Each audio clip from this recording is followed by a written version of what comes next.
Lemon, chickpeas, tomatoes, parsley. These are all sunny Mediterranean flavors that are going to give this chickpea and dandelion salad a burst of freshness, and it's packed with protein between the chickpeas and the quinoa, so you certainly won't miss meat on this meal. I have a lemon here. Zest the whole thing first into a bowl. Do it right over the bowl because the oils from the zest will be released and impart flavor into that dressing. And this also gets a few tablespoons of juice. You can measure, but I like to eyeball. It's one less dish, and it's faster. These things here are handy. If you don't have one, I recommend it. They really do a good job of extracting all of that citrus juice. And that looks like just about 2 tablespoons right there. This also is going to get olive oil. You can whisk this in. Again, I'm eyeballing, but you can measure about 3 tablespoons. This is already so fragrant from the lemon. It's amazing how quickly this comes together. And season generously with salt and crushed red pepper flakes. You can use as much or as little as you want. If you aren't a fan of heat like this, you can just simply use black pepper.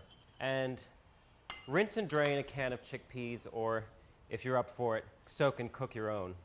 Give this a good stir. And now for something fresh and green, flat leaf parsley. Just a quick chop here.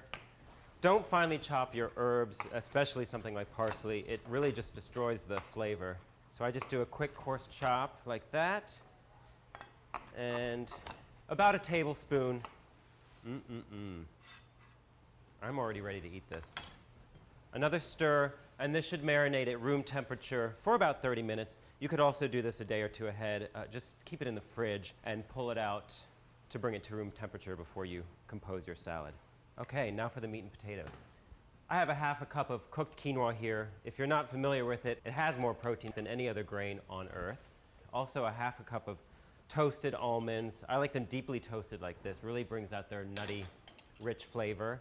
And scallions, 2 of them. This is a gentle onion that's going to impart a lot of flavor into the salad and help balance out the other flavors. So just give this a quick chop. These are so gorgeous. I found a lot of beautiful produce at the farmer's market. About a 1/4 cup, not too much. That goes in as well. And look at these gorgeous dandelion greens, roots and all. Great to buy your greens with roots when you can. They'll hold longer in your fridge. You could also use watercress or arugula here. They're also peppery. But I like dandelion greens because they have a crisp tenderness. The smaller and more tender the greens, the gentler the flavor. And beautiful cherry tomatoes, also from the farmer's market. And remember those chickpeas we marinated earlier? Well, they've been sitting and soaking up. You can see how gorgeous these are. Give these another toss, and they can go into the bowl too. Yum, yum, yum. Now, it's important here to give the salad a taste once you've tossed it to make sure you've got enough salt, enough oil, enough lemon, all of those flavors. I'm just going to give a little taste. Cook's privilege.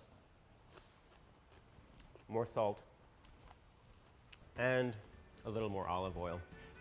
Wow. Now this is great to bring to the table on a giant platter.